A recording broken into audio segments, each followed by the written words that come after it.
Hi everybody, it's James here from the Anvil. I hope everybody's doing very well. It's time for Opposition Uncovered, where I will be previewing West Ham United versus Leeds United in the Premier League. The two teams meet exactly 1 week after they faced each other in the FA Cup, with West Ham also hosting that same fixture and coming away 2-0 winners. Now that Leeds is out of the FA Cup, its main focus is going to be on staying in the Premier League. Although Leeds did have a very good 2020-21 season, and as much as I wanted them to get back into the Premier League, partly maybe because I'm from Yorkshire, and I think they're probably the biggest club in Yorkshire, they have struggled this season and have not got higher than 15th place in the league standings. They've won 4 games all season, and it's been quite a struggle for them so far.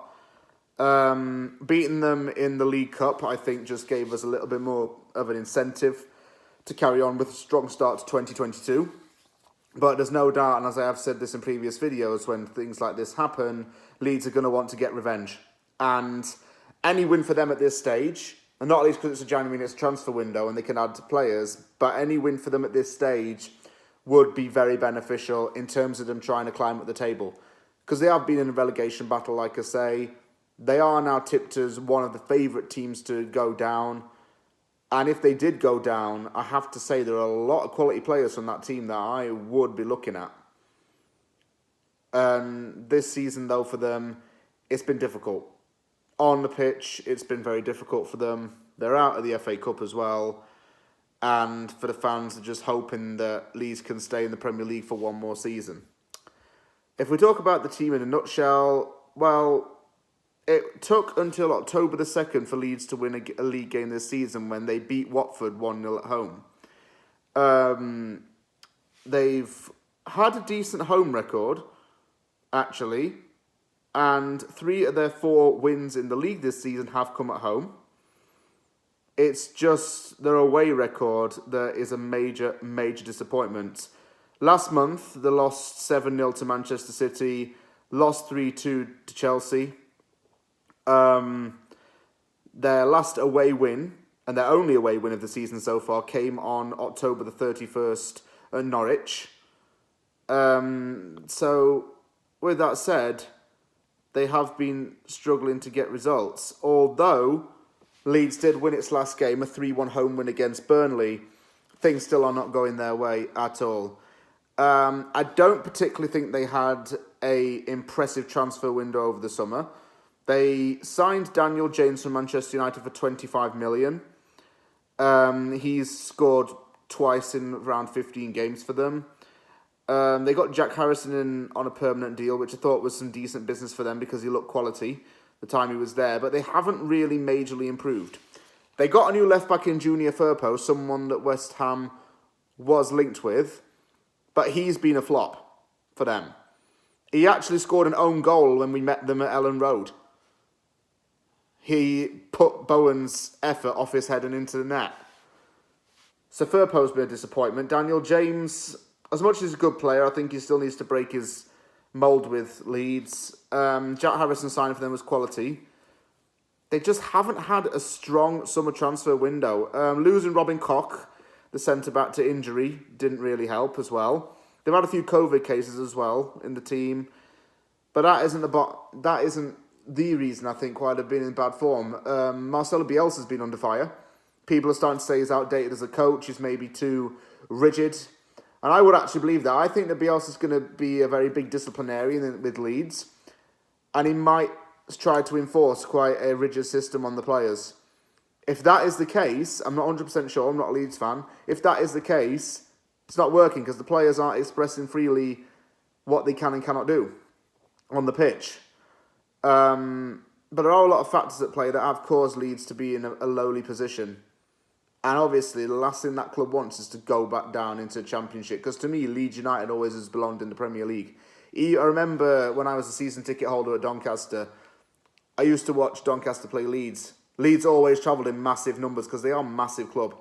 Well, the most successful in the history of English football. The one most historic in English football. And not saying I have a soft spot for them, but I do have a county-wise connection with them, shall we say, given that we're from the same county in England. And, yeah, I'm still going to be cheering on West Ham, though, on Sunday, don't you worry. As for three players that I would look out for, the first player I'm going to talk about is Rafinha. He has 8 goals and 16 appearances in the league this season. That's like a 2-to-1 ratio for goals per game. And Rafinha scored against West Ham when we faced Leeds at Ellen Road earlier this season. From what I can tell, he shoots from outside of the box a lot. He's a player who likes to take his chances first time around. He doesn't just wait to get in space. He will fire on sight. And that's one thing he's known for, is his long strikes from distance. He's also got the Brazilian samba flair about him as well, and a very big attacking presence. Next player I'm going to talk about is Elamelier. Although he did concede 2 goals to West Ham in the FA Cup, I still think he's a quality goalkeeper. He's been compared to Thibaut Courtois because of his physical stature and his commanding dominance in the box. And Melier has been known to make crucial saves in big games. He's a very flexible and very tight-knit goalkeeper. He's very young as well, and Leeds are quite lucky to have him as the last line of defence. And third player is no other than striker Patrick Bamford. He spent a lot of his career being passed around to loan clubs in the Premier League and League One and the Championship.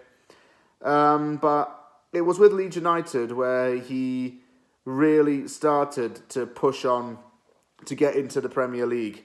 Getting promoted into the Prem was one thing, but then also making an impact in the Premier League was another thing. He scored 17 goals last season. He's got 2 goals already this season. He often plays as a solitary striker and even can go on the wing as well.